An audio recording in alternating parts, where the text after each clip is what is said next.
না, আর কিছু বলার নেই তাকে, যা করছে তার রূপ তো দেখাইলো, রূপ দেখা শেষ, আর কিছু বলতে চাই না তাকে। আমি তার কাছে ভালো কিনা আমি তা জানি না, বাট আমি বলবো আমি আমার লাইফ থেকে একটা পার্সন হারাইছি, আর কাউকে চাই না। কেমন লাগছে মেলায় এসে? কেমন আছেন? তো আলহামদুলিল্লাহ ভালো। আপনি ভালো আছেন? জি আলহামদুলিল্লাহ। বই মেলায় এসেছেন, বই কিনেছেন কিনা? না, কেনা হয়নি, কিনবো।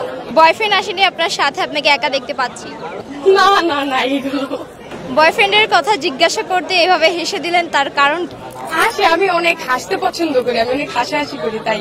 বয়ফ্রেন্ডের কথা না, আমি এমনিতে অনেক হাসি খুশি, আমি অনেক হাসতে পছন্দ করি আর কি। আচ্ছা, আপনার নাম কি? জান্নাতুল ফেরদৌস। পড়াশোনা করি। এই যে আশেপাশে এত সুন্দর ছেলেরা ঘুরছে, কাউকে কি দেখে ভালো লেগেছে? ভালো লাগে না আসলে, আমি কাউকে ভালো লাগে না। কি কারণে ভালো লাগছে না তাদেরকে দেখে? এমনি একা থাকতে চাই আসলে, জীবনে কাউকে আনতে চাই না, রিজন নাই আসলে। আমি কাউকে বিশ্বাস করতে পারি না, কেউ না ঠকলে তার একা থাকতে চায় না। তাহলে আপনাদের সম্পর্ক কত বছরে ছিল, আর ভেঙে যাওয়ার কারণ কি? আমি একটা মানুষকে ভালোবাসি, ভালোবাসার মতো বাসবো, কখনো ভুলবো না। আমি কখনো বলতে পারবো না যে তাকে ভালোবাসি নাই বা বাসবো না, আজীবন ভালোবেসে যাবো তাকে। এরপর কি মন ভেঙে যাওয়ার কারণে কি আর কখনো বিয়ে করবেন না? বাবা মা যেটা আসলে ছেলেরা দাবি করে মেয়েরা সবকিছু পেলে আসলে লাইফে ঘুরে দাঁড়াতে পারে, টাকাওয়ালা ছেলে পেলে। আমি পারি নাই তো। এসেছিল এমন কেউ? হ্যাঁ আসছিল ভাই, আমার জন্য উনি মারা পর্যন্ত গেছে, আমি তো তাও ওনার কাছে যাই নাই। তাহলে তাকে কেন ধরে রাখতে পারি? আমার দোষ।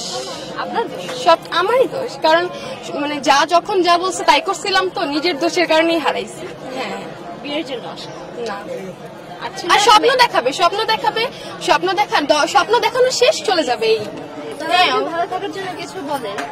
আমি ভালো থাকার জন্য আর কি বলবো, না আমি আছি আলহামদুলিল্লাহ, অনেক ভালো আছি এখন, বাট কাউকে চাই না লাইফে। যে আপনার মন ভেঙে দিয়েছে, তার সাথে শেষ কথা কি ছিল?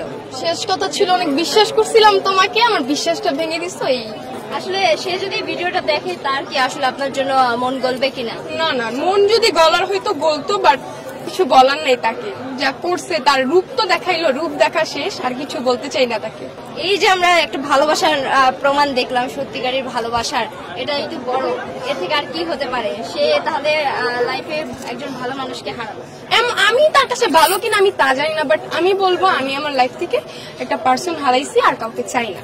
তাহলে আমরা দোয়া করবো আপনি ভালো থাকেন, হাসি খুশি থাকেন, এভাবে আপনি জীবন কাটান। ধন্যবাদ।